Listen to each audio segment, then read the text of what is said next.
you're going to have to click got. There you go. So I just click return. There's return on this thing. Yeah, I'll do that. That's okay.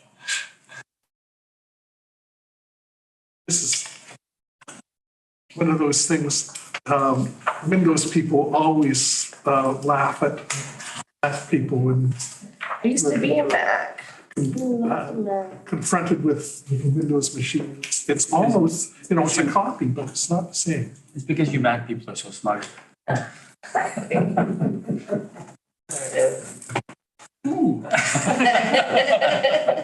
Thanks. You really want to know. That was just Windows version. Oh, it's a good singer. Yeah. All right, let's get going. Welcome, everybody. Let's have a motion to approve the agenda, or does the agenda need any modification? I don't have any late items. Lead items? Okay. I'm with the agenda. Seconder, Don, favor? Passed. How about the minutes? Any comments on the minutes? Motion to approve the minutes? Sure. Don, second by Jeff, all in favor? Page one done already. Public comments, we don't have a public today, I don't think. Action items in previous meeting. Get them out. Yep. Okay.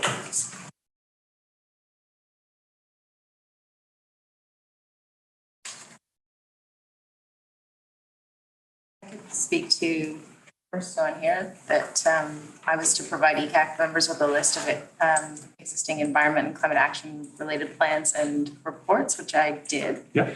And Glenn was to meet with me regarding current state of the nation, and we did meet and we went over everything. So. Good. Okay, thanks, Carla. And Glenn, that's done. What you've done 1 and 2.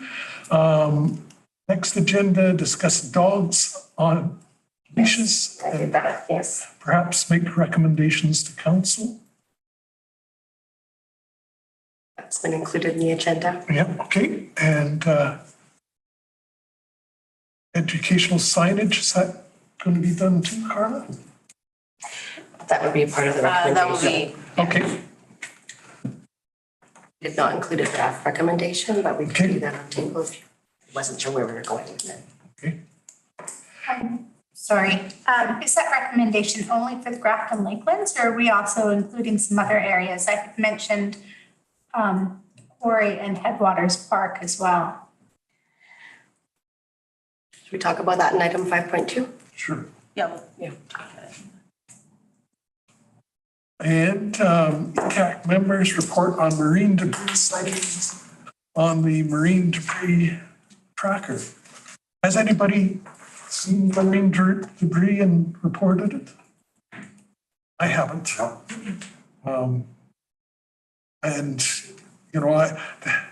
I swim in Deep Bay often, and I haven't come across much in the way of marine debris. I do occasionally have a bit of seaweed in my mustache, but that's not what we're talking about, I think. Okay. Okay. Business arising from the minutes. The Metro Vancouver rezoning for the campground. I've found out that the referrals are delayed or postponed because of what's happened with Islands Trust has identified some major concerns. So as I understand it, there's going to be some discussions between Metro Vancouver, Islands Trust, and the municipality about those issues. So we'll see what happens from that.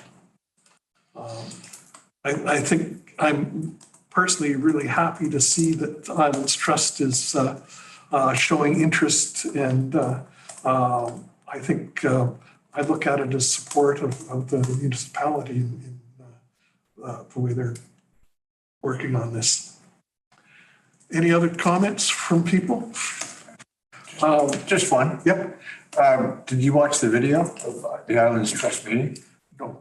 I would highly recommend it. It's actually quite interesting to hear their perspective of our issues. I'm not taking sides, it was quite interesting. Yeah. And thanks for referring that to us. That's a useful thing to have a look at.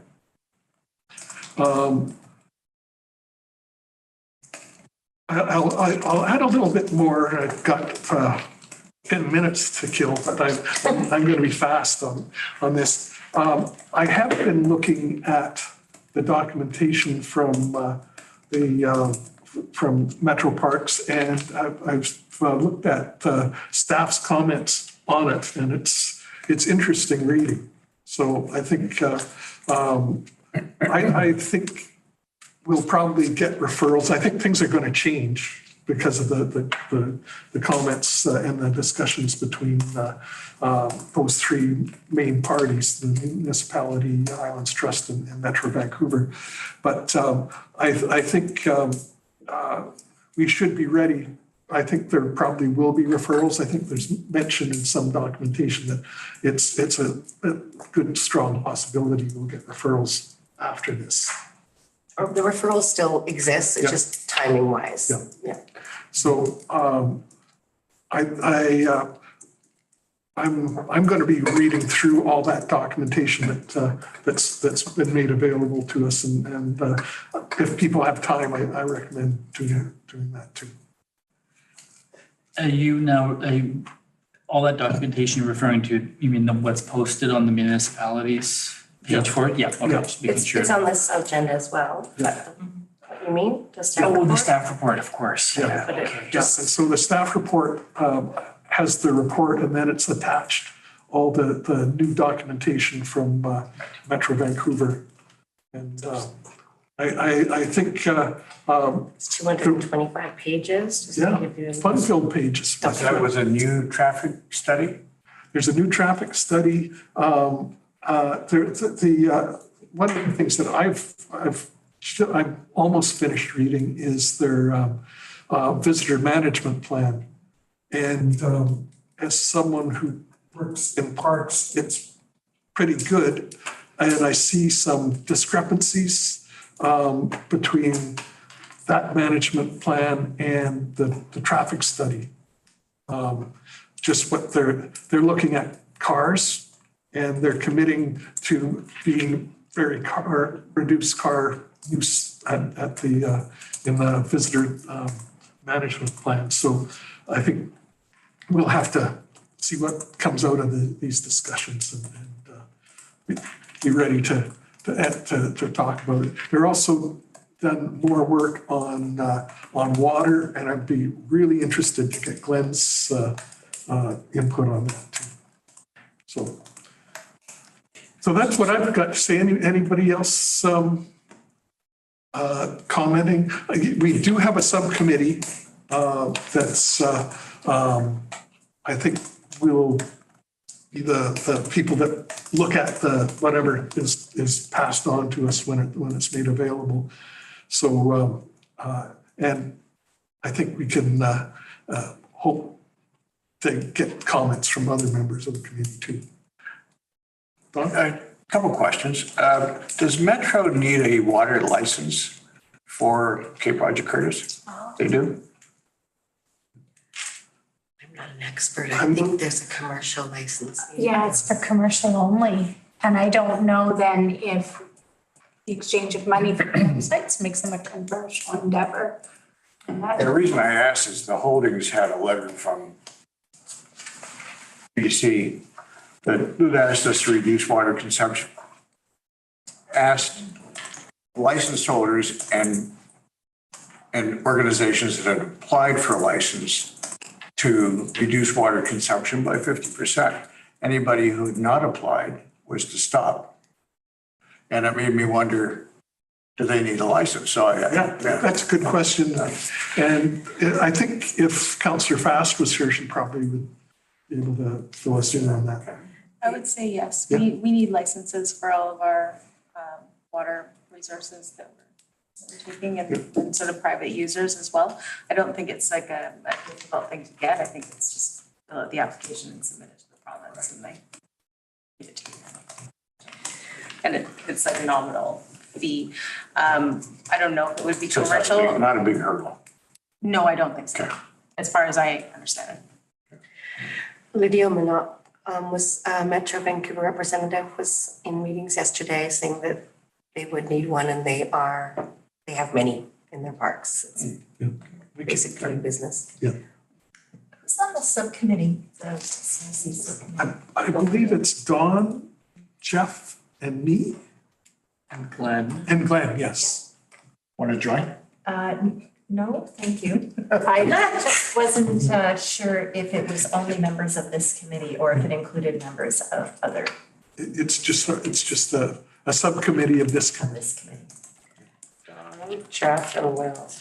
My records. Was the intention perhaps that, any of the members of the larger committee would participate in that, and that was just a way of taking some of the detailed discussions out of the main meeting, so.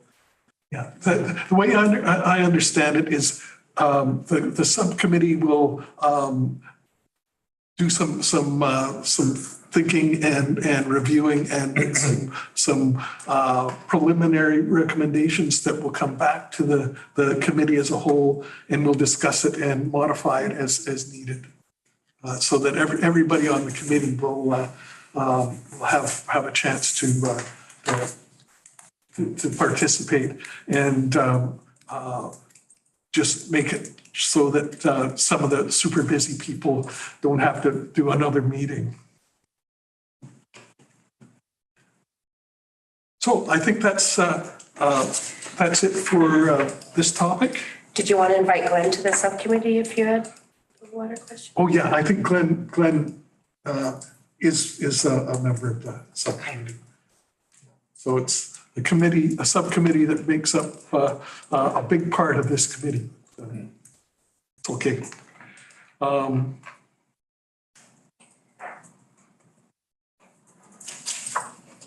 So just a reminder, that's big staff report is linked there on item 5.18.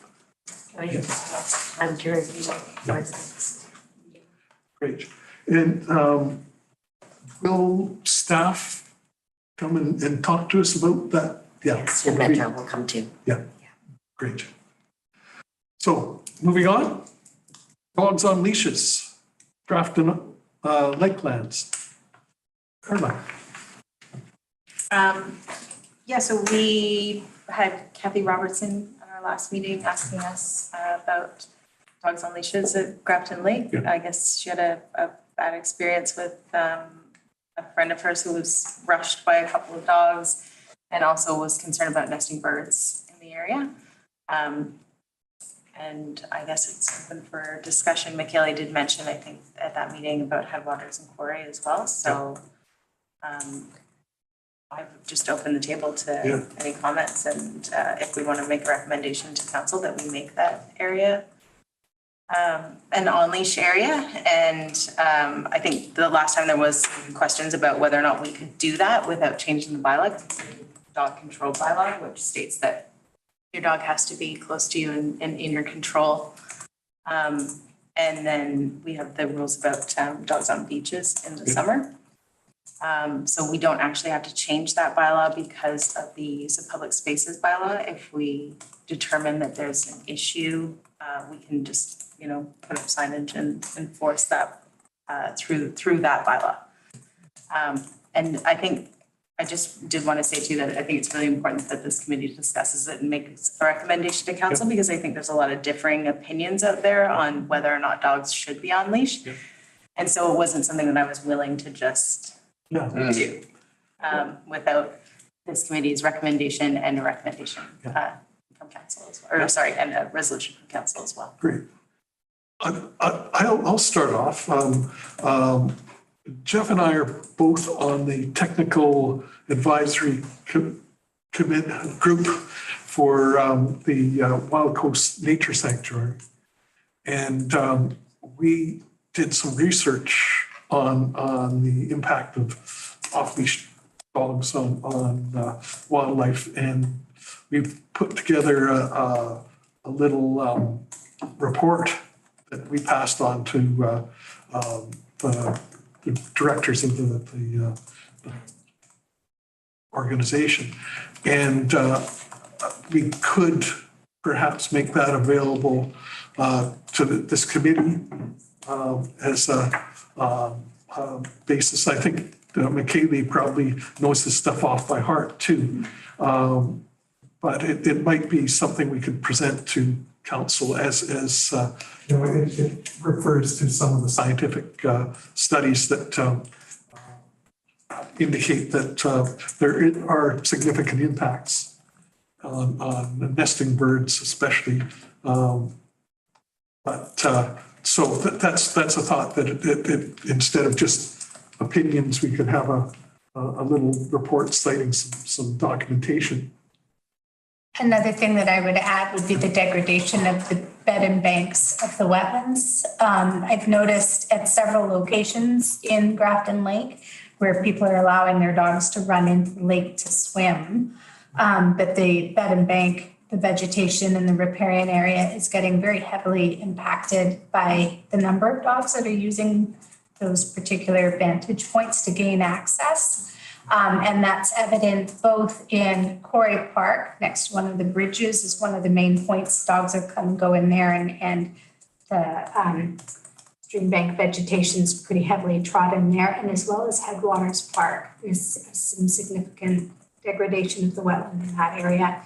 Not only of the shoreline, but also into headwaters where the sphagnum was growing. It's now been degraded to a point where it's no longer present in parts of it. The other thing that we Sorry. How do you spell sphagnum? What? Sphagnum, SPHAGNUM. that's a type of moss. Yeah, and it's a really cool moss that only lives in certain types of wetlands and is kind of the principal species. It kind of One of can the control keystone species of the wetland itself. And I guess one of the things we may have to look at is what are the criteria for municipal parks. You know, the nature refuge, its main function is preservation of nature, and people visiting is a secondary thing. And again, you look at what Metro Parks says they're going to do with Cape Roger Curtis is that nature preservation is the primal goal. Anyway, we'll have to maybe look and see if what's the nature conservation goals of municipal parks. And so Carla probably has the document open and Important to note also that with the degradation of the riparian habitat, that we're also impacting red-legged frogs, which are a federally listed species. yeah. And there's trout and salmon in those creeks too. So And also the Grafton Lake being our primary water source. My understanding is that those primary water sources are actually supposed to be fenced so that they don't allow access to them. No? No, not necessarily. Most watersheds aren't fenced. I think a lot of people point to, the Seymour Conservation Area, and that is fenced, and that's because, really a a lot because it's very dangerous for people to fall into there. But it's not the norm, like most water sources aren't protected in that way, mostly because it's just not feasible. I'm not saying it shouldn't be considered, but it's not the norm. Just in terms of the nature park or the type of park question, so within the parks plan, we have community parks, neighborhood parks, and we have nature parks. We've decided that this is going to be a nature park, so it's primarily for conserving nature, but it's not a nature reserve either. It does have to balance some public access and recreational opportunities. So, I mean, considering there's already a trail all the way around the lake, we know that that's, one of its purposes. So there would be a balance between this. But I'm comfortable with saying that supporting the idea of dogs on leash in a nature park because of its function as a nature conservation site. That's my 2 cents on it. So my question is, is there a need for a bylaw change just to erect a sign? Because, we can't enforce it. We can accidentally enforce it when we have crew or somebody from the community in the park.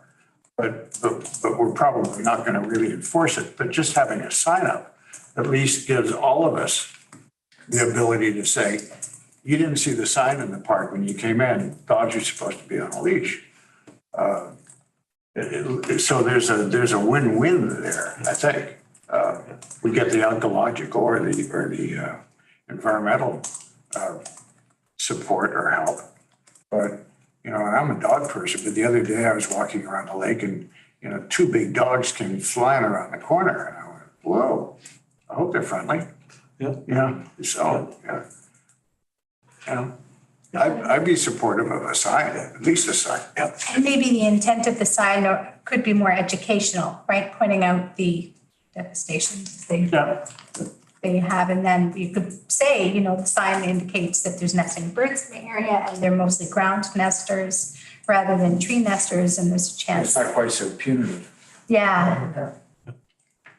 I like that idea as well. Trying to educate more than, posting a sign saying penalties are this much. Because it's true, there won't be we can enforce it, and in particular, I forget, it's complaint driven. So if there are several complaints to bylaw or even one complaint, they may go check it out. It's just hard for them to be there at the same time that the complaint is happening. But actually monitoring that would be pretty unlikely. Right. So I think encouragement through education is a lot better. Yeah. So similar to the oyster catchers on Onion Island, something similar to that, I think would be helpful. I think it's a great idea. Yeah. One of the things I've found is a lot of the people with dogs that let them run off leash are still nature lovers and they haven't made the connections. Yeah. And so I think that this is a good point. The education is a good idea. The other thing we can look at in some cases is there's the 3 E's in looking after people interacting with nature. There's education, engineering, and enforcement. And the engineering option, Headwaters Park, that boardwalk that goes through the wetland was designed to be high enough above the water and those white cords that are going along. That combination keeps 80% of the dogs from jumping into that wetland because the smart dogs think, how the hell am I going to get out? And the less smart ones go, how do I get around this white thing? And so that's another thing we can look into as, Good idea. as if the education isn't doing enough, we might look at engineering solutions. What about also offering an alternative? So there are areas of Grafton Lake that have or had some really nice riparian vegetation. And then there's that area near the dam where it's basically gravel and nuked anyway. If we say, you know, you can allow your dog to swim in that area, but not over in these other areas that are, we want to keep them more natural for the birds and things. What about having that sort of scenario? Yeah, a dog leash area, dog off leash area, in what's the true name of this? The Art Renison Nature Park. Okay, yeah. And so I would take an area that's already been degraded, impacted in some way. So there's that area next to the dam that's got the gravel. And then also next to Forster Road that comes quite close to the lake. They put in a bunch of swales and things for stormwater detention or retention in that area. And that gets quite close to the lake. It's been pretty heavily impacted. The trees have been removed in there. And so I would propose at least that's off the main road and away from the main road. Where is the proposed parking lot for Grafton? Directly off the main road, just past the dam. So Where the sign is, the covered sign. I think it's a little bit, the entrance would be maybe a little bit further than that. So between the sign and the entrance to the gardens on the other side of the road. So would that work with, could that all be put together? Yeah, people are more likely going to unload their dogs from the car and then have a little yahoo right there. It sounds as though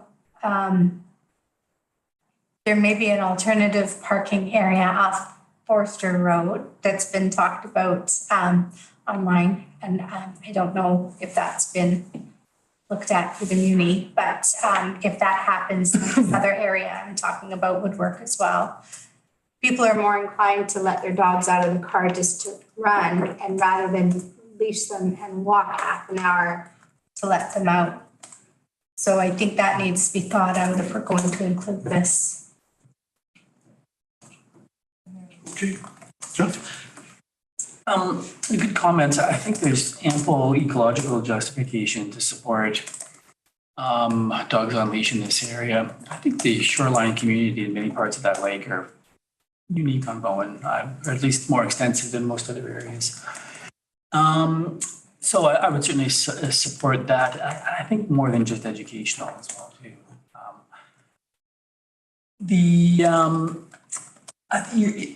I was going to mention that similar point that you brought up, Michaeli, about providing an opportunity for dogs to swim. And there might even be a climate adaptation angle to this as well too. And I wonder if the municipality feels that there is an obligation to provide an opportunity for dogs to swim in fresh water to escape heat in the summertime. And and I think that also might kind of provide a pressure release by having an area that's designated. This is, dog swimming area. Please, allow your dog to enjoy swimming here, but that area over there is off limits. And I'm curious about that angle. I like it. I'm having trouble picturing exactly where you mean, just because I know I put my kayak in right there and there's quite a bit of wetland like off to the side. But there is just the one little gravel part right beside the dam. But then on the other side, I feel like there is a lot of riparian vegetation. I wouldn't want to make it by the rock because that's where people swim and that can be quite a. Imagine that, Yeah. 10 dogs there. Yeah, Oh, exactly. No, the second location I was thinking of is actually past there. The trail comes quite close to Forster Road. the road that goes down to the water treatment area. Yeah. And there's a bunch of swales and retention basins and things and network in there. It's quite a big distance, so we'd have to create a trail that sort of goes through those swales and things. I see what you mean. So that's where the water intake is, so the swales for the treatment plant. I don't see that being too much of an issue. Most of it, I think the infrastructure is, pretty buried, and I don't think dogs could. Well, maybe that lake is not appropriate for dog swimming.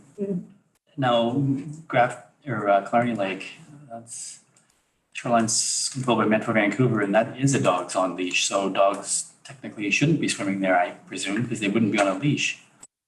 Well, that's not true. You can wade in with your dog to have them swim. Or have a very long leash, the dog could go all the way across. Yeah. That's true. So I certainly wasn't advocating necessarily, that there needs to be opportunity for dogs at that lake, but I wonder if there can be an opportunity for dogs to swim on this island in fresh water. I think, I agree, Jeff, the idea of a dogs in fresh water is a great idea.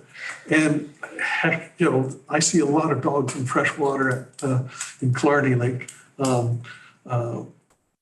And that's one of the problems is again, enforcement is an issue. I think we will never stop all the dog off leash, but I think the education and maybe some engineering make a spot that they can do it. I think we should even consider a little field trip to go look at the site and do some on-site discussion and thinking. Sure. So I kind of have a draft recommendation, but maybe you guys do your site visit and then come back with specific locations can be included in the recommendation. Yeah. Or would you rather have a recommendation to make the area on leash? I think for nesting season is. It sounds like we're in agreement that an educational signage would be appropriate for multiple places, but certainly here. But I like the idea of doing a site visit and I think there's some controversy about the proposed parking lot. I would think that's probably going to get some attention. But the other issue is a bigger issue, which I think is. Yeah. The other thing that I think we can think about just a little bit is the multi-use pathway is going to pass right by there. And dogs and bikes, dogs, a lot of fun. All that asphalt. Yeah, then you really want leashes. Just a little aside about the asphalt, that's what the grant required. I know. And anyway, we should think about that, but that's not going to happen for a while. And I still think we should have a look at the site and see if we can conceive of a spot that could have dogs swimming and birding. It's a good idea. Is this issue being discussed with Parks, Trails and Greenways too? Yes. I wonder if there's an opportunity for a joint site visit. Of course. Yeah, There's some good cross collaboration. I think that's a great idea, Jeff. Okay. Yep. I can pull for that. Excellent. Excellent. I don't know when Parks and Trails is meeting We don't next. have a meeting scheduled. We were supposed to have one, but It fell apart. it fell apart. And now the CRC is deferred, so But I don't think there's anything wrong with that, like asking them to have a site visit. we've already had and then- Catherine come, so there's Yeah. context there. Yeah, for sure. And I wonder if there could be other things, issues that could be discussed. I don't know if there is any other ones. Like, do you have any other management With Grafton. items with Grafton, that's. Definitely. Not currently. We haven't really made any moves on the watershed management strategy plan. Yeah, I mean, we've talked a little bit about scoping, and we talked about it with this committee and with Parks and Trails, and I've spoke to the director of engineering about it a little bit as well, because it's a big, there's a lot of layers to that kind of management plan, but I'll think about it. Yeah. And maybe there's other things we could talk about while we're there. Actually, I can think of one is, when we're talking about, so the parking lot, as it comes up, Parks and Trails did, identify Grafton Lake as the next place they would like to put a pit toilet when we're adding amenities to parks. And so if, while we were there, we wanted to maybe consider locations for that. I think that's not coming up really soon, but Well, if There. we're thinking parking lot, probably that's one of the best places for it. And because there's gonna be lots of people there. Yeah. Okay, Do you want to see this then? yes, please. Okay. Great idea. Were there any other alternatives to the parking lot? I'm sorry, I'm getting totally off topic. Any other alternatives to the parking lot location itemized or discussed in the initial analysis? well, I did go out there with public works staff to try and determine another spot. I had heard that John Reed was talking about doing a parking lot in that area, and I kind of said, absolutely not, that's wetland, we're not building parking lot there, let's go find another spot. And we had an amenity contribution of $10,000 that we could use to build the parking lot. So I went out with them to try and figure that out, and there were potentially some spots along Forester, but they have issues as well. Along the road, first of all, it's very steep in some spots, so actually creating more road would be like, I think, giant retaining walls and a lot of fill, which is a lot of money, is one thing. But the other part of it is that there are a lot of mature trees there, so their rooting zones are quite large, and so that just really like limits your space as to where you can put parking. Further down Forester, like at the corner, there was maybe a little bit more of space there where you could go in, but it was difficult to tell, and you could see bedrock in some places. So, there's potential for doing a couple spots, but then it's blasting, which is obviously very expensive as well. So, I don't know, we're just kind of getting into this now, but I did go on a walkabout with John Reed, and he showed us the spot, and we were quite skeptical about it, but when we were there, it really didn't seem too terrible. I said I'm not I don't have any objections to this pending the environmental assessment.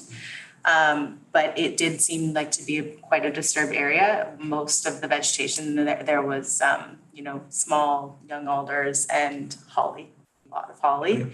And there was piles of debris kind of, and it was not a wet area at all either. So the trail comes around like this, the wetland is on the lake side of the trail, and then this is on the inside on the road side. So I thought it actually did seem like the most reasonable spot.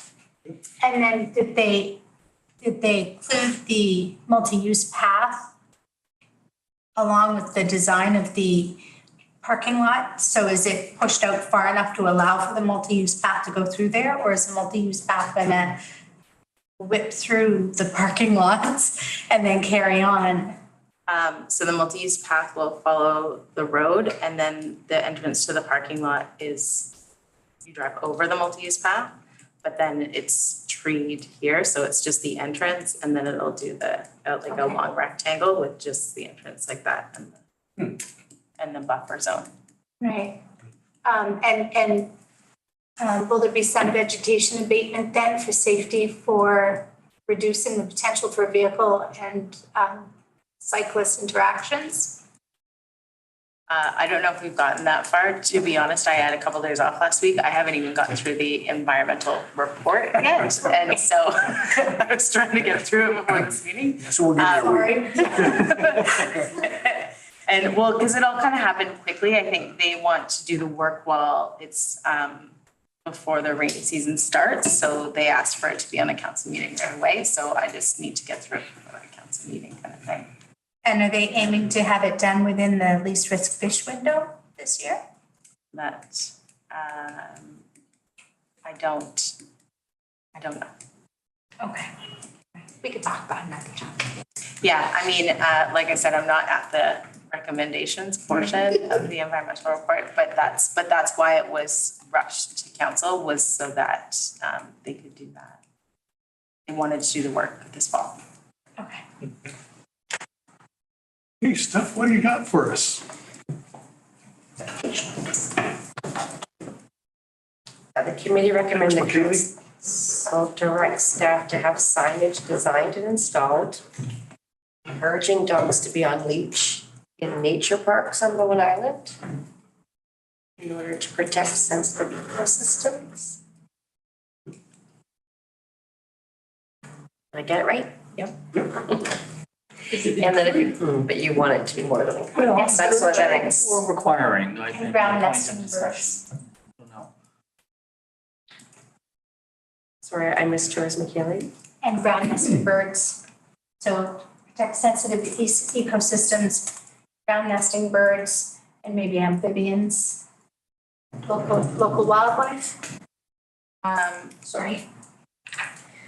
I feel like maybe the general nature parks is a bit, we have quite a few nature parks. I mean, Okay, so. Can we have a sign on all of them? I'll say, I'll start with Grafton and see how we do. Is it in Grafton Lake Flats area? I will say, I've just updated the signage for Headwaters and Quarry Park. That's been an ongoing project for a while. And we have dogs on leash signage on the maps when you walk in. So there's always been signs there. There's Yeah. hasn't been anything to support those signs, but just the basic dogs on leash. Yeah. Yeah, I know that many people didn't know about those, and I actually took photos and posted it on the Bowen Everything page saying, actually on leash. Yeah, so Yeah. we need more In- than just on the sign. Might I suggest that we start by saying, just naming the three parks we've discussed? I think that would be. And with the idea that we'll see how it works and maybe recommend more or stay steady. Great idea. Headwaters Park. I like the word bog. It's not a bog. It doesn't meet the definition. Why do people call it that? Because they don't know any better. Then, We're tweaking. Yep. Birds, amphibians, of course, are local wildlife, so I Okay. wonder if we could just say to protect sensitive ecosystems and local wildlife, and just kind of leave it at that. Yeah. Okay, are you okay with that? yes, in the spirit of generalization, I am, but bringing people's attention to the fact that there's birds that nest on the ground, and that's actually super sensitive. Okay, then maybe and other local wildlife then. Yeah. Okay. So get rid of amphibians? Undo. Well, No. we throw the amphibians in there, yeah. There's a weight There of we go. specificity. Well, we could just leave it as ground nesting birds, remove the amphibians, and then use and other local wildlife. Because I hear snakes are a thing. Signs all over Bowen, yeah. Yes. Thanks. Interesting to meet who's doing it. It's great.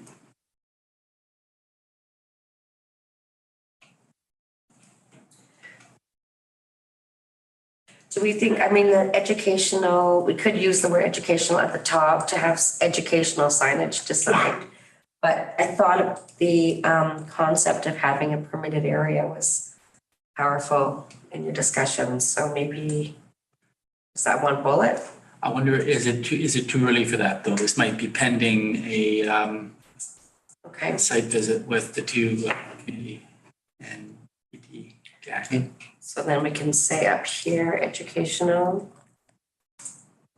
And get rid of all this. Right now, I feel, No. if that's appropriate. I think during our walkthrough, one of the things that I would like to look at or maybe discuss are engineering alternatives to strengthening the bank or creating a space where there's not only protection of the bank and the water quality, but also protection for the dogs as well, using that area. So that's something that I just want to keep out there for our on-site. Yeah. So maybe we just have that in the back of our heads or you want to see it? Yeah, so. I like that. Bioengineering. Do we need to say, have advise council to direct staff to organize a site meeting No. to consider the possibility of off-leash dogs here? Dogs, okay, yeah. I mean, if they had any questions about it, I could say that we are considering also having an off-leash dog area, but that would be pending a site visit. Yeah, that's great. Yeah. Nice work. It's nice work code for I'll move it. Absolutely. All right. Let's give it Kaylee the seconder. All in favor? Carried. Nicely done, Steph. It's teamwork. Okay.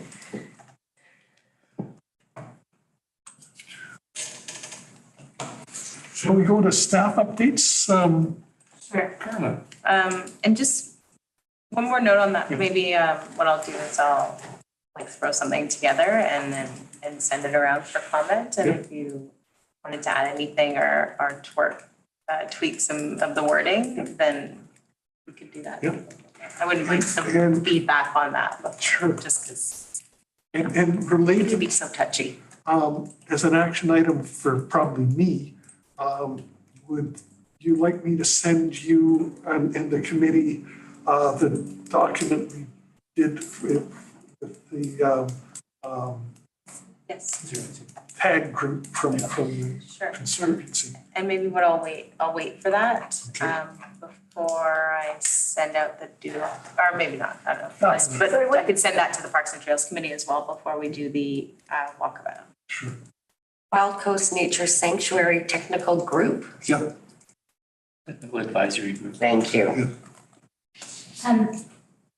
Before we go through the expense of doing signage for the dogs, I would also like to consider adding in some signage for the releasing of pets into the lake, specifically goldfish and turtles. But maybe that should be something that's included in our educational signage.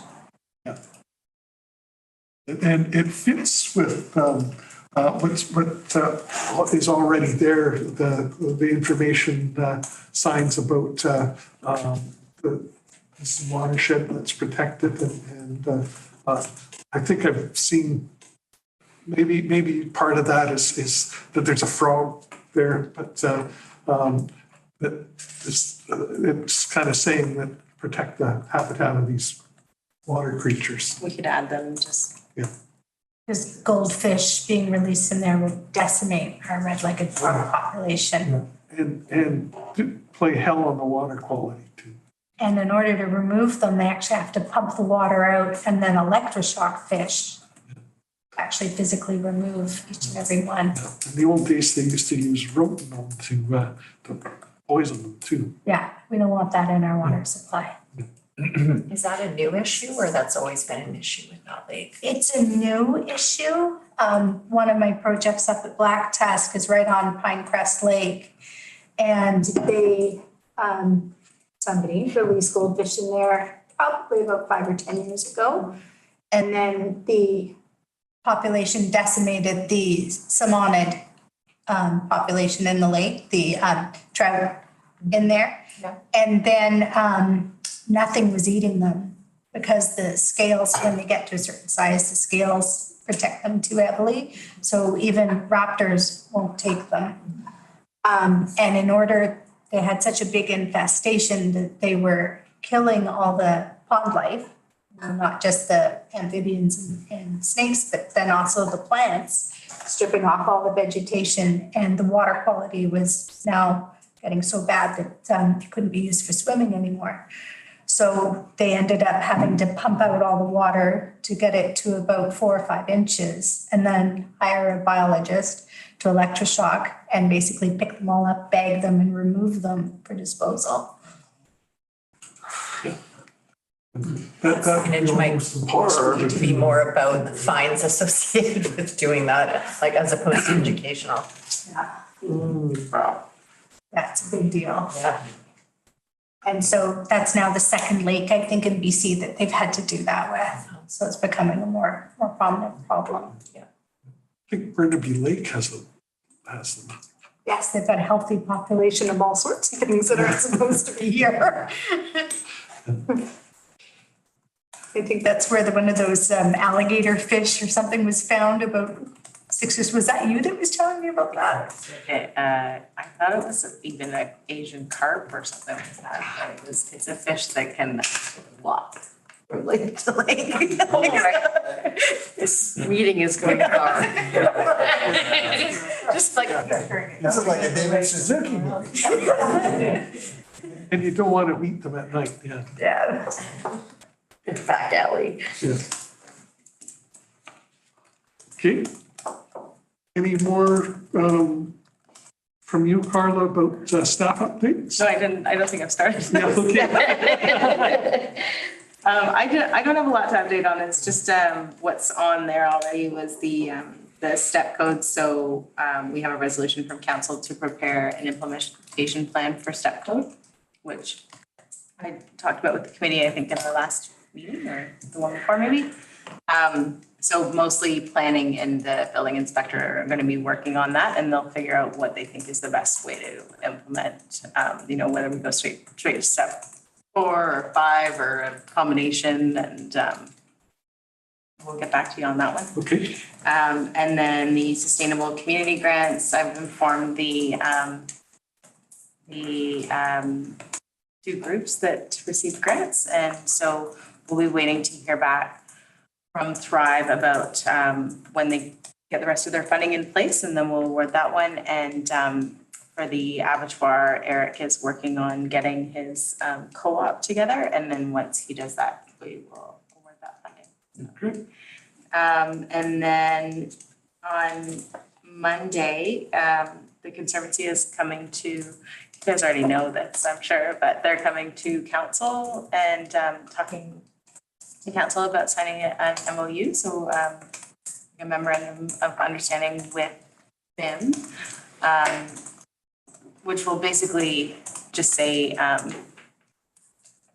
we'll ask them for comment when we're developing anything in a sensitive ecosystem, and then they will provide comment on subdivisions and things like that. And that we will consult with them on things like fire management and other things like that with Conservancy lands, and help with getting covenants in place and that kind of thing. And then they are also doing the biodiversity assessment, which I think is really great and can be really helpful for our work here. It's definitely could be a really good stepping off point for some of the work that's been recommended in the climate action plan, especially, adaptation and natural assets and, just having that biodiversity values, like to start to have a value attached to biodiversity is a big thing, I think. So I'm really excited about that. And that's it for staff update now, I think. The other thing about that biodiversity project, it's going to help us when we're looking at referrals for and anything about environment on and development permit requests, that it will give us a better picture on what part of a property would be requested by by BIM as part of that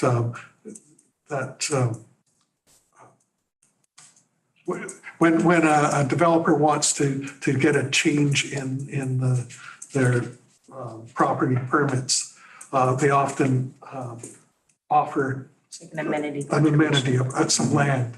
And it's always done on a property by property thing, not thinking about the big picture. So if we have an idea about a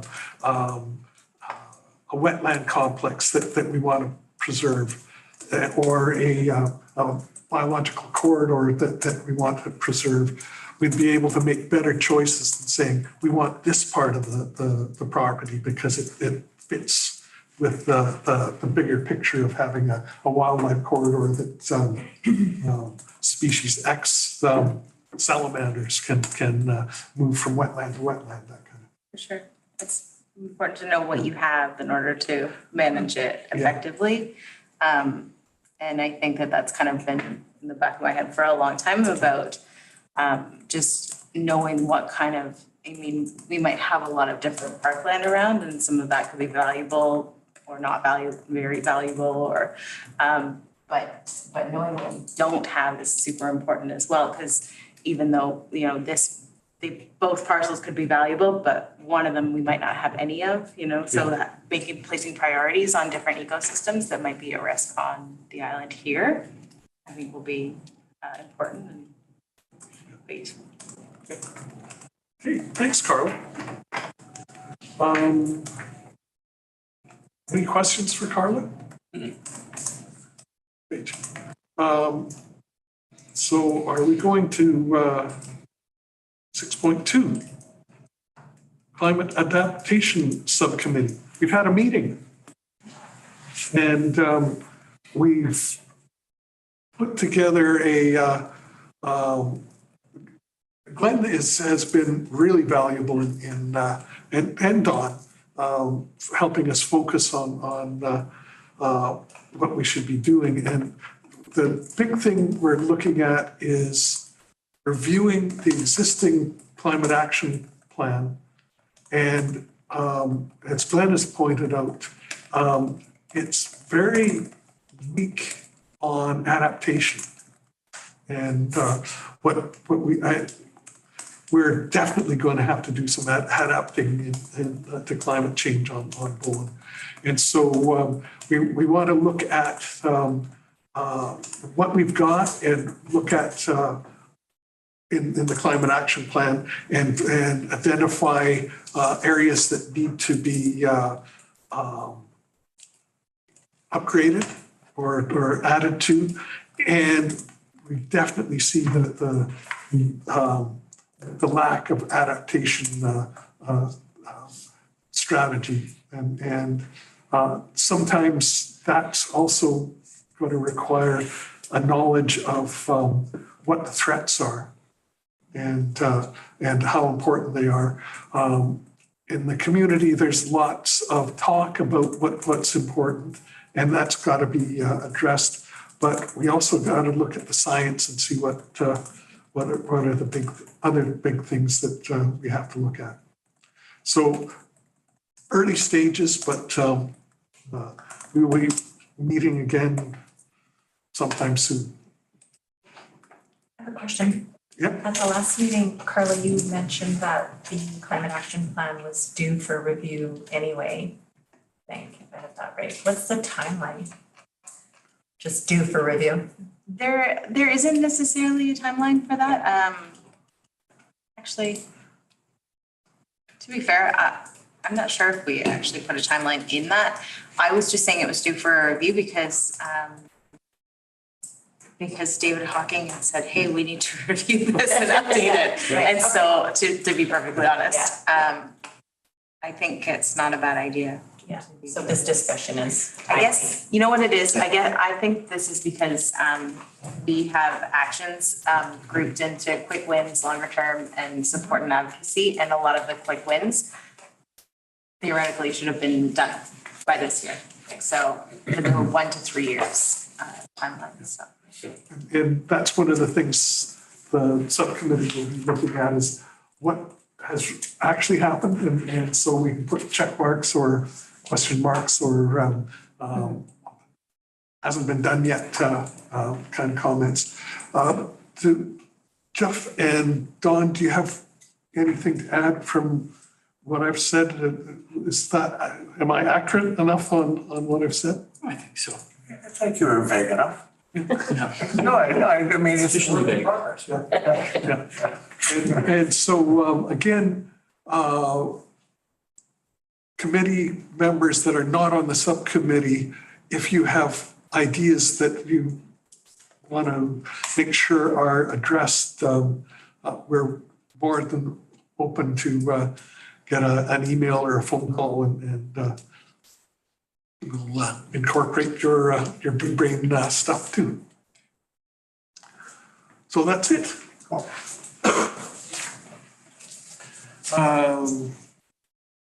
New business, water conservation. Dawn and Sue Ellen. So Sue Ellen has sent her regrets and Dawn initiated this by contacting, I think, Steph and me about some questions about what's going on with water conservation on board. What do we know and what don't we know? And Sue has sent a Information about water conservation on the Islands Trust. Yes. Which basically outlines what the Islands Trust is doing for Bowen on water. There's a number of things that are coming up that I understand. There's some watershed mapping that is planned, which is going to be useful. Is that going to update the community watersheds on Schedule B4 of our OCP? I expect that will supplement that, yes. Yeah, thank you. Because that's pretty old, isn't it? Yeah. And the other thing that I think we should remember is that Islands Trust has a groundwater specialist that has done research on most islands and is probably going to do some on Bowen and has done some workshops, one on Bowen a couple of years ago that was really well attended by mostly people with water. So it was addressing that about and issues and lots of questions. So I think that's going to be something we might consider as if he's available in the next year to get a workshop or just one of the dialogues that we have. So, John. I think what got my attention, I mean, this is an ongoing discussion that we've had for years. But what got my attention was the New York Times article that I think I shared, which was really interesting because that was a 40-year study of the aquifers in the US. And it's quite alarming when you go through it. And I don't know that we have one for Canada, and I don't know that we have one for BC, and I don't know that we have one for Bowen. But my curiosity was tweaked because I'm wondering, you know, and that was followed by the BC government sending us a notice saying, cut your water supply by 50%. And I thought, okay, well, we're at level 5 in BC, so clearly there's something going on. And that took me to the next question was, do we have any monitoring stations on Bowen? Do we have any government or we do? Yep. Yeah. Oh, good. Okay, I feel better already. Oh, good. Talk. I'm not so panicked. So since I started working here, actually since 2017, we've been trying to get more wells into the provincial groundwater Right. observation Yep, network. yep. And so they observe the water levels by telemetry. So they don't even have to come here kind of thing. Like they just get the signals and they know it at all times, what the water level is at. And they also do some more extensive testing, the kind of, you know, for annually, basically for like heavy metals and things like that. Right. We do have 7 aquifers on the island though, and we've only got 3 observation wells so far. It's very expensive to drill wells, as probably everyone knows. So what we've been trying to do is just find old wells that aren't in use, and then adapt those for the network. So it's kind of ongoing work, but I mean, I haven't heard of No, but anyone. it's great news that we have, at least we have observation wells. And that kind of ties into the following question, which is the ongoing Cape Archie Curtis discussion, that they don't have any water out there. I don't know whether that's true or false, but it would be nice to know. Yeah, that's the water study that the park has had done. The most recent one is suggestive that there's a fair bit of water there.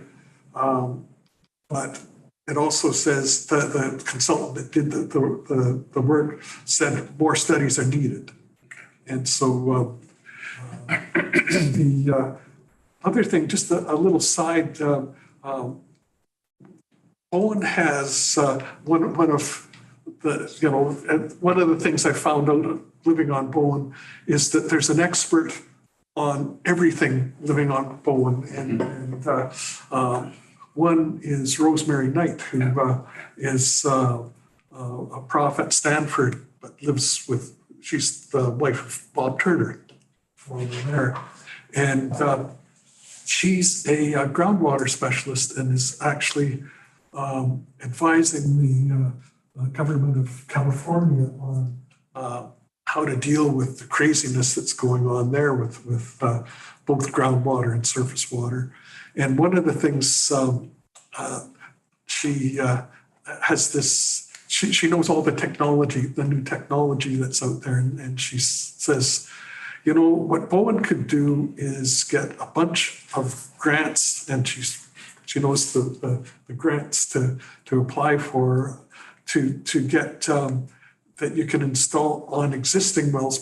You'd get people to volunteer to have these sensors in their wells that they can remotely monitor in real time where the water is in the level in an aquifer, because then it would be distributed over a wide, multiple wells that are in use. So she might be somebody we should have come and talk to us sometime. I'd like to have one of those devices. Yeah, Apparently, they're not that expensive, like $600. yeah. She'd probably talk to you about that. I don't remember. When people talk about money, I just, you know, it just goes through my head. I'm a bug guy.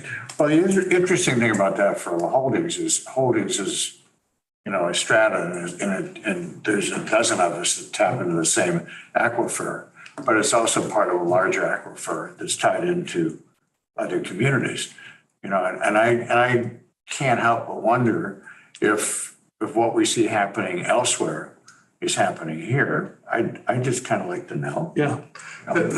the one thing about the United States, you know, when I was a graduate student, I went to Arizona and at that time, just to bug collecting expedition. Anyway, that's on the side.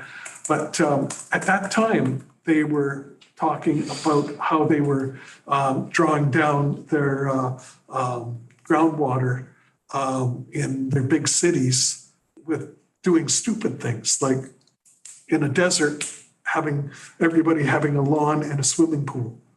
And the thing about in those areas, they call it fossil water because that water was on the surface maybe when the dinosaurs were wandering around, or at least woolly mammoths were wandering around. And so it takes a long, long time for groundwater to accumulate, and they're just drawing it down without thinking about what's going to happen in whatever years. And that was, you know, I'm an ancient guy, so that's many, many years ago that was already being talked about. And that's what being in a large consumer society you can do to. So some of that, I'm just saying, Don, it's some of this is big scale stuff that isn't happening on Bowen. But climate change is changing a whole bunch of things that we're going to have to be learn to be as frugal as people that live in deserts sometimes. It occurs to me that maybe along our, we had like an education series or along our workshops, there's a consultant that came from his place in Victoria to do a house that I was working on here. 100% of their water is stored from the roof. Yep. And they have a filtration system and large tanks and that feeds their house. Coastal Health allowed or approved that because they have a backup plan in case they run out of water. It might be worthwhile having him come to the island, or even the house owner talk about the system that he has at his property, mainly for future developments, for people that may be looking at building or maybe using some rainwater retention to supplement their house. Yeah, Well, I could reach out to him if we wanted to. please do. I think that. Is there any update on Muni doing rainwater catchment? As As in the new buildings? in the new buildings? No. I don't do that. The last we talked about it was just with the fire hall, and the fire hall is ready for that. If we can get some money together to do that. So I just looked up the observation wells on the comes up on the provincial website there. So it looks like there are two, Bowen Island, Channelview, and Sneed Woods. Okay. Yeah, so the Blue Water one, I guess maybe isn't online yet, but there should be Okay. one in Blue Water coming up. Okay. Thanks. So any more discussion I think there's more information one of the action items, I guess, is McKaylee checking with the availability of that specialist to do a workshop or presentation about that project that's been approved. I'll see you next time he's on island, and maybe we can arrange to meet with him as a group or. Or we could do Zoom. Yeah. Yeah. That's true. So we Or have, both. I put climate conversation for rainwater harvesting is not the next item on the agenda, but the one after that is something that leads really well into it. We can just not talk about it right now though. Yeah. Okay. Yep. But let's pick this up in 10 minutes. Okay. So any more, Don? No, I think it's a work in progress. Yeah, it's never ending, this issue of water conservation, isn't it? Yeah, that's right. Climate adaptation funding. Oh, sorry, my apologies. I wanted to just bring this funding to the committee's attention because you guys have struck the subcommittee for adaptation. It's been brought to my attention by several different groups because it's a pretty big pot of money and it's 100% funding. It can be used for quite a variety of things in terms of planning or actual kind of infrastructure projects. The deadline for applications for this round is October 4th, which is probably too soon. But then they have another round of funding coming up in March 24th, I think is the deadline, second round, unless the money's all gone. Hopefully not. So I guess I just wanted to bring it up because I wanted to see how that might relate to what the subcommittee was doing. Yeah. And if it was more so your plan to really to go over the climate action plan and do that, concentrate just on that update or get into the specifics. Because I mean, we have some kind of big stuff on adaptation in the climate action plan, but this is more like getting into the nitty gritty and actually doing some mapping or, you know, assessments. Yeah, This is kind of like the next step, I think, right? Yeah, and I think one of the things we were coming against was some of these things are bigger than our committee could do, subcommittee could do. So finding, you know, a grant that could get a qualified consultant to do some of the things we'd like to see done would be great. And so here's the money bag there that might make this possible. And I want to talk a little bit about, I know I sent around some of the documents that we have, and we have the hazard, risk, and vulnerability assessment. Yep. And I might have talked about this before, but at a meeting a little while ago, I kind of caught with the BC, like the climate secretariat and the BC emergency people have been talking to each other, and they realized that this is all related now, and they are going to require municipalities to do hazard HRVs with a climate lens. And so our HRV right now is not necessarily with a climate lens, but obviously they all, you know, have to do with the changing climate. It was written in 2018. I mean, I think it's still pretty valid, but what they are going to require is that we look at, and this is coming down the pipeline, but it will be looking at like one hazard or risk with the climate lens and focusing solely on that. So they're going to require probably one or two, and I think in this plan that we already have, or this assessment, they pinpoint what our biggest risks are. And you know, potentially we can use this to make, you know, a recommendation in the climate action plan and try to jump right into this funding to use it for that. That's only 40 pages. So, I mean, I think That's that great the, idea. Yeah, no, Yeah. absolutely. the priorities, you know, a lot of them, like their earthquake, fire, we have the community resilient wildfire, CWRP, Community Wildfire Resiliency Plan already. So we do have a really good place to narrow our focus here, so.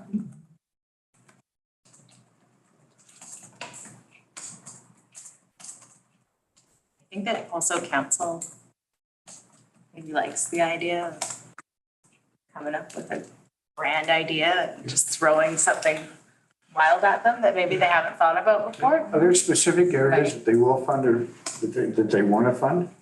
Are they specific? Or are they just looking for big audacious ideas? No, the funding is not necessarily like big audacious ideas. They want I don't have it up in here anymore. They want it to be doable within 2 years, I think. The funding is for up to $150,000 for any kind of like planning, mapping, risk assessment kind of stuff. And then for actual infrastructure, it's up to 5 million. So can I just play for 30 seconds? If we all had to pick our biggest concern, our biggest fear, what would it be? What would yours be? What's the worst possible thing that could happen on Dawn? This meeting is dark. Sorry? Dark meeting. Fucking fish and your worst fear. I don't know if I would. I mean, is it earth? I think the short-term fears Is it and earthquake? long-term fears. Well, is it earthquake? Is it fire? Is it rising tide? Is it? I think the short-term would be fire. That's more of a quick Okay. answer for me. The long-term thing would be water. Not having enough water. Okay.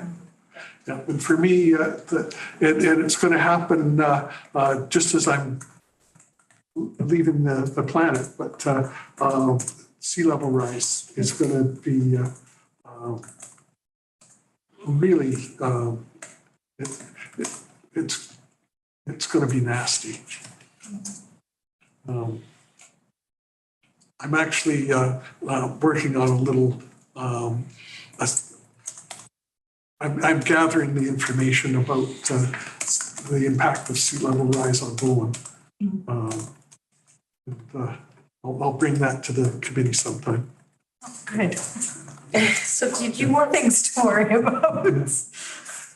What do we, like, what's the action from this? Do you want some kind of recommendation about what to apply for, or do you want to No, I think it's maybe a bit do early early? for that. Okay. I think maybe an agenda item for the next meeting would be to come prepared to talk about some of the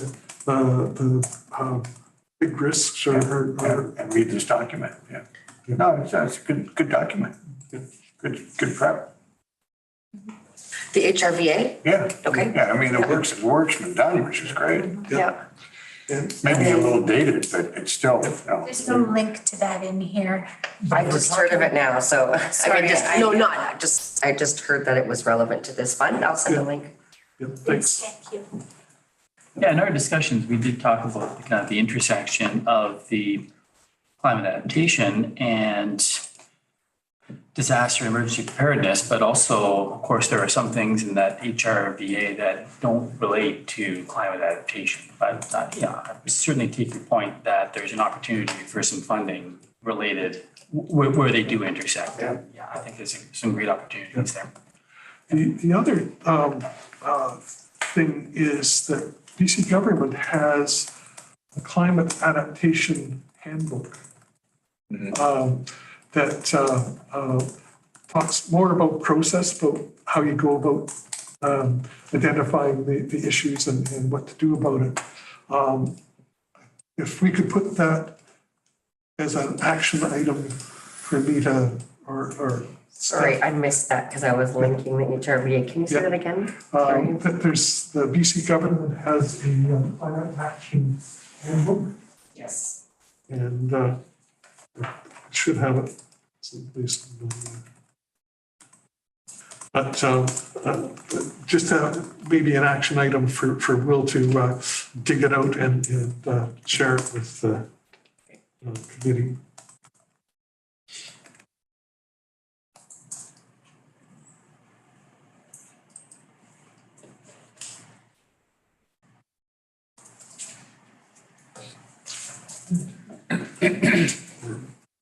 Maybe the sea level rise primer. Which is easy government thing. Anyway, I'll note these things. There's a lot of reading out there.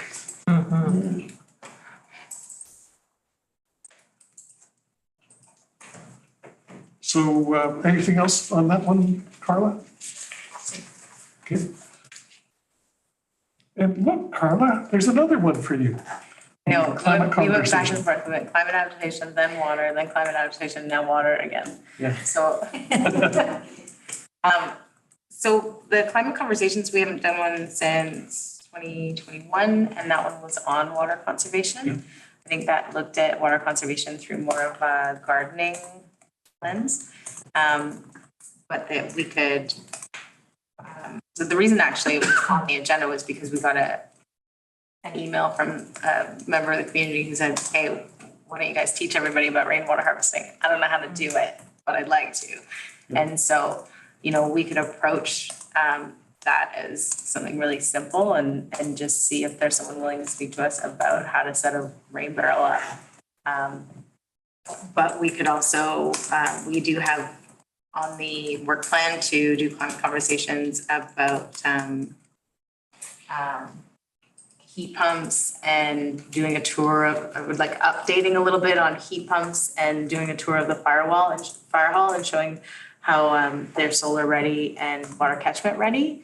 So like potentially we could do something like have that there, you know, have a bit of a tour, maybe target people who are building new homes or builders, or, you know, if you were. This might be when it would be useful to have Gord come. Right. So, you know, I mean, I don't want it to get like so out of hand that we don't have a really good focus, but I'm just thinking about different ideas. You know, Greg could talk about, Greg Cormier, our building inspector, by the way, could come here and talk to us a little bit about what the requirements are for gray water. Actually, I could probably even tell you what they are, but about gray water harvesting and rainwater harvesting and how those could work, but we could have him speak as well. Yeah. I think we've had this discussion before. The challenge we had when we were gonna do the training or do the educational part was there was a discussion, and I'm paraphrasing, that there was something about the muni not taking a leadership position, and you just changed that, which is having it at the fire hall, which is great, and that they're ready to do solar and ready to do rainwater catchment. So they are in a leadership position, which is a great place to get to. It makes it a lot easier because that's where you could do the demonstration. You could do the webinar, seminar, however you put that together. But Yeah. it's a nice change. Yeah. Yeah. Years ago, the one, I think it was a climate conversation. We had a fellow come and talk about heat pumps. This was, you know, very long time ago when heat pumps were just sparkles in most people's eyes. And one of the things that's happened is there's now a lot of heat pumps being installed, mostly by one company. And I'm just wondering if that company might want to have someone come and talk about heat pumps then again. I think that's a good idea. And, I think, so as far as I understand too, that there's funding for heat pumps that's through the BC government, but you can apply to administer the funding, and I think private organizations do that. And there is someone on an island whose name I should know, like it's someone who's always kind of pushing their heat pump ideas around, and I don't, does anybody know who I might be talking about? But I think Jay Mather. Possible. Oh, Jay talks but about it quite a that bit. makes sense. Yeah. Anyways, maybe I'll try and track down his name, but I think he actually has a company that administers that funding. So that Yeah. might be a person. Yeah. If you can think of that. Oh, the other person's name, I guess, would be with the old climate conversations. Yeah, but the guy that's doing the work here on Bullen now, their company is Align Heating or something like that. Align Climate Solutions. Yeah. Yeah, I think that's the same. Yeah. I think we're talking about the same Okay. thing. Yeah. And the interesting thing is when we installed our heat pump, we had a steady flow of neighbors coming by and asking about them. And even though it was COVID time, we would, they could come up on the deck and step into our living room and see the heat pump working and ask these questions about noise and cost and that kind of thing, and how the BC grant system worked that paid for most of our heat pump. But I think there's still lots of interest in that, and there's a lot of misinformation too, that they don't work in winter and that kind of thing. You know, if it gets cold and ours works at -20, so it's not gonna not work very often on mowing. Question? Just, I'm like a dog on a bone, forgive me, but how much would it cost to have the fire hall and the new community hall set up for rainwater catchment? I mean, is it a outrageously expensive Well, number? I think that's a really complicated question because it depends how much rainwater you want to catch. Okay, I get And that. I think you A should, tank is about $1,000. but what are you going to use it for? So Oh, do you need to that- filter it? yes. Do you want to use it for inside the building? Do you want to use it just for a garden? Do you want to use it for, washing trucks and that kind of thing? Yeah. Like, I mean, Well, baby steps, even if the fire hall used it to water the flowers, at least there's a system in place and that's a start.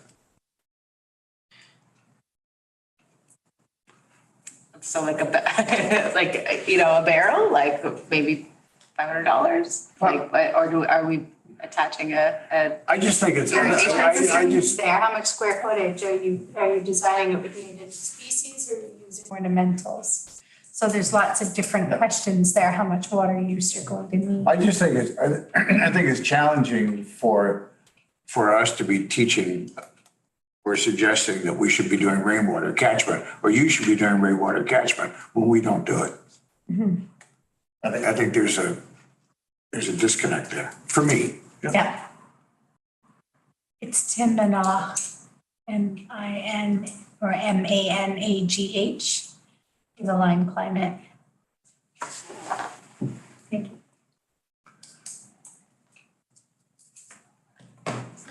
Where do you want to go with that, Don? What are you thinking? Well, no, I just like to see the municipality, walk the talk. And again, I don't personally think that the fire hall needs to have a huge elaborate catchment system, but it's a brand new building. And at least if the thinking in the budget had matched, there would be some rainwater catchment for, maybe it's to water the plants, maybe there's enough water to fill up a truck. I don't know, Seems to me with the roof, they could have designed it with a funnel in it, just park a truck underneath. But I think, I don't think it would require a lot of thought or a lot of discussion to come up with something that would make sense. And I don't know whether that roof is shaped in such a way that it couldn't do much water. But It's a big roof. yeah, I think it could, but I think that, you know, rainwater, unless you're putting in a kind of complicated filtration system, it has limited uses. And when you don't have extensive gardens necessarily, I mean, you know, rainwater harvesting sounds really great, but not everyone has a lot of use for it. Or if they did, they would require more expensive systems.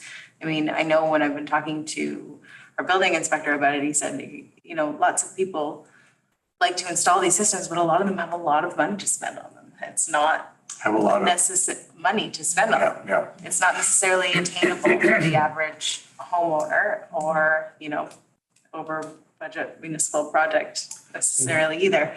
But I don't think that that's a reason to not help educate the public or try to encourage that. You know, we're not requiring it. I think what we're trying to do is help people see a way that they can do it themselves if they want to. Okay. But I also don't disagree with, we could probably do a rain barrel to water the garden. Well, I mean, I just, you know, I mean, Yeah. if water's gonna be one of those big issues over the next 10 years, you know, we should all be collecting water for something, you know. Yeah, there's other options here too than just collecting rainwater, is reducing use of water. You know, I had to go to 4 different hardware stores on the mainland to find a low flow shower head. And, you know, some of these ideas, and it happened for a while with the Bowen Building Center. They had rain barrels that for collecting water, and it was you know, they were selling them at close to cost because it was a community service. They were able to do that, but finding ways of having own retailers partnering with the municipality or other groups to make available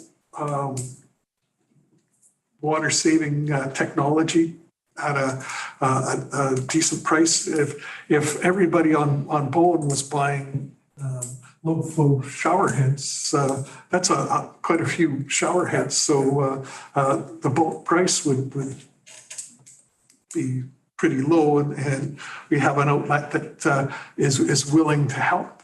At least they used to help with these kind of things. So It's another strategy. yeah, Which is great.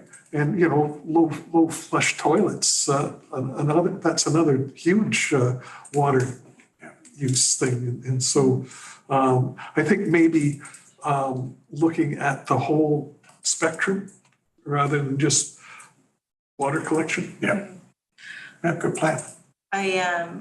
You know, I'll, not to be a negative nitty or whatever, but we talked about, Jeff was here, I'm sure, when we talked about doing a bulk buy of barrels, rain barrels, and the building center was working with us to organize that, and we were going through it, and one of our members kind of brought up, well, are they recyclable? Because what guarantee is there that anyone's gonna use it? Because a lot of people might say, oh yeah, I'm gonna do that, and then, you know, you lose interest or whatever. It's just something to consider, is that there's a, you know, there's a cost to all of those things, like carbon wise or otherwise, so. Well, I think you do have a fair comment. Yep. So I just wanted to indicate that, yeah. Yep. And I think the whole idea of maybe encouraging future building projects to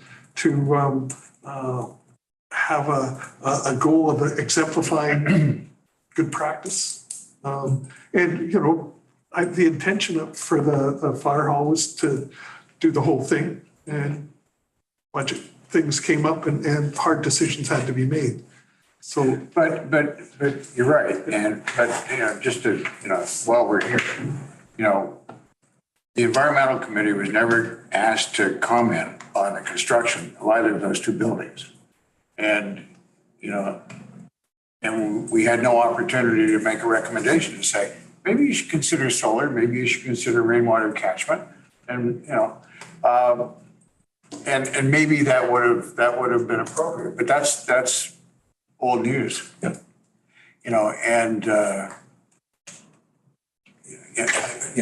We know what the issues are. I think your point is really valid. I mean, why are you going to put a rain barrel at the fire hall? I mean, if you're going to collect water, at least collect enough water to fill a truck up. At least that seems like a purposeful idea, but I don't know what that costs. But then I think the strategies that you talked about make a lot of sense as part of a bigger picture, and that's just part of it. I think the issue for me was, there was an educational leadership opportunity that we missed, and whether that ever comes around again, I don't know, but it would be nice to see it happen. okay. Rebecca, anything from you? Yeah, okay, yeah. And Kaylee and Jeff. So I think we're at other business then. Just to catch all for if there's anything else you want to discuss. And so, yeah. Have we, I don't know, have we come to any conclusions on the discussion on the climate conversation? Are we interested Yes, in the climate conversation? And Yes, I know we yeah. kind of threw some names out. Yeah. But I guess maybe the question is, do we want to focus on just heat pumps or just new builds or just retrofits or, or just find whoever would present for us and go with that, Yeah, Any I think preference? my thought would be find somebody who can talk knowledgeably and see if they can do,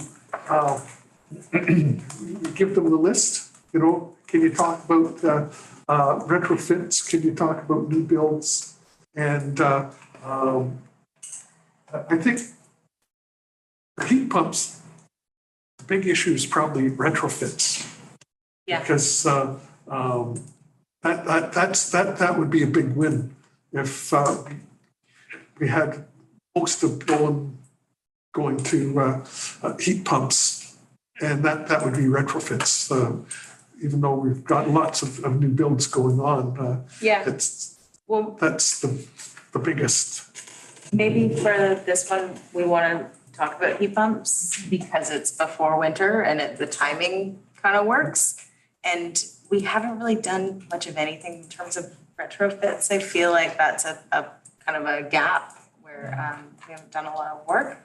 So maybe this one we'll go for that. That'll be our initial, what we'll try for. And we could talk about rainwater harvesting with an eye to, retrofitting a home for it on a new build.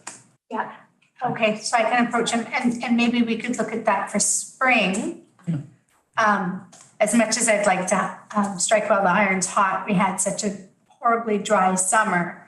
Yeah. And it's going to stay dry. The news from the province is that the drought's going to continue. Right. And so maybe if we look at doing that in like the uptick for the next summer. So do it in spring while people are getting organized for their gardens, or maybe even before that, so they've got time to get organized. And then maybe look at, I can talk to Gord if there's a way that he could talk about retrofitting a home to do, right? Basically, the idea would be replacing your well with stormwater or rainwater runoff. Or at least supplementing it. Yeah, I'd like to replace it. That's just personal. Yeah. Don? Can we turn that around? And I mean, rather than us telling the public what we're gonna do. Couldn't we advertise or at least put a note in one of the brochures that comes out from the Muni and ask people what their greatest concerns are about climate change and then focus the climate conversation to tailor what the hot item is or where the biggest concerns coming from in the community.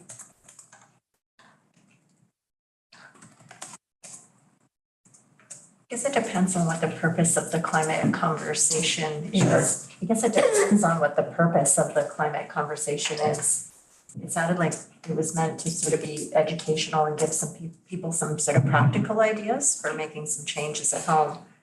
But it may not be what the island's concerned about. They may not want like that whole focus might not be what they. I mean, I have to be, like, the heat pump discussion's come and gone in my house. I mean, we can't add one, you know, knocking the house down and rebuilding. Right. Because it's an old cottage. Yeah. But that's me. But but more to the point is if we're gonna go to the work of getting a speaker or an expert to talk about something, how do we know that's the something that the island or the residents want?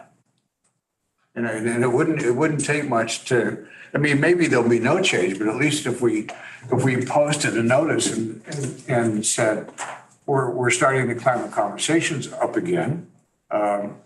What are your concerns about climate change? Or focus or tailor the question to suit what we can actually work on. And then build the conversation around that. I wonder how much response we might get to something like that. Like, You may get none. yeah, or if we got 10. Does that, indicate much for us? I just wonder if, that adds another a month delay from us being able to pull the trigger and get something timely going. I'm just wondering if that. Here's my compromise option. We plan for the heat pump. And as we're doing that, we also ask the community what issues are top of mind. And if we get a decent response, we've got what our next one will be. That way, we don't have the delay that Jeff's talking about. And does that work for people? Yeah. I certainly would agree that there is an opportunity for engagement with the public to solicit. I didn't mean to shut that session down, John. It's a good compromise. Yeah.